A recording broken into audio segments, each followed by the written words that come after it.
All right, so in this video, we're going to look at Google Chrome and how we can kind of clean it up. Much like your closet, if you don't take care of cleaning up Google Chrome, it is very easy for it to get very chaotic with extensions and bookmarks. So let's take a look at a few ways that we can kind of alleviate that chaos for you and make it a little bit nicer. So let's start with extensions. So first thing you know about extensions is they do not have to be in this order. You can actually click on an extension and drag it and move it into whatever order you want. So for example, for me, I like to have the extensions I use the most right here. So I'm going to go ahead and drag Screencastify over there. The ones I don't use as much, I'll drop over there. But there's some like Nod here. It doesn't really do anything when I click on it. So what I'm going to do is I'm going to right click and I'm going to say hide in Chrome menu. And what that's going to do is that's going to move the extension from the visible area into Chrome and drop it over here. So it's still here, it's still installed, it's just kind of out of sight. Do the same thing with like grid view, attendance, all these sort of ones that, they work in Google Meet and maybe I don't need them in front of me at all times. I'm just kind of put them out of the way.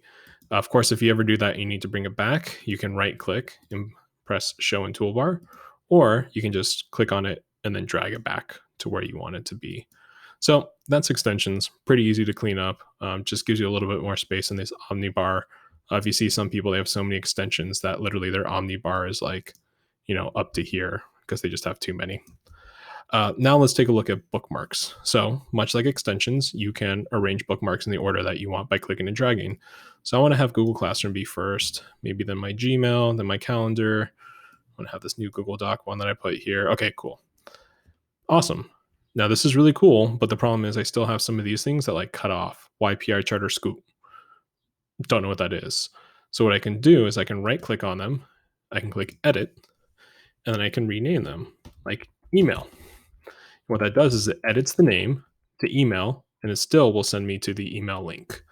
Now, if I want to take it up another level, you'll see some of these Google products like Classroom, email, calendar, and such have imported the logos for me. I know that's a Google Classroom logo. So what I do is I right click, I click edit, I erase the name completely, and I hit save. Now, all that does is that just leaves the icon. But if I hover over it, you'll see the icon is a link to go to Google Classroom. So I can do the same thing here with like email.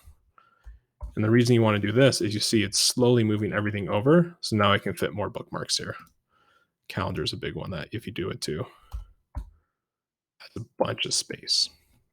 Now it doesn't work with everything. You'll see here like Google Takeout just kind of gives you the Google logo. Really hard to tell. So I might leave that one there. If you enter stuff that it doesn't pull in the logo, it'll just give the little globe. You might want to leave a name there. But on some of these things that you already know, you can take the name out and just use the visual icon to kind of help you. The next thing that we're going to look at is how to organize these a little bit better, maybe to help contextualize things. So I'm going to go ahead and right click or control click, and I'm going to hit add folder. This is going to add a folder to my bookmarks bar. So I'm going to call this one Google. And click and drag, I can rearrange it. And now what I'm going to do is I'm going to put Classroom into that folder, Gmail into that folder, and Calendar into that folder. So now, instead of taking up space in my bookmarks bar, they are right here. And again, just as easy as click and you go to the website.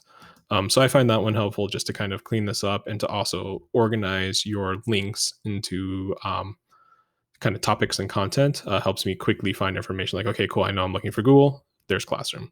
And in here as well, you have everything ready. So a few little simple ways to clean up Google Chrome a little bit. If you need any help or have any questions, you can always drop a message in YPIC's-help desk in Slack, and someone will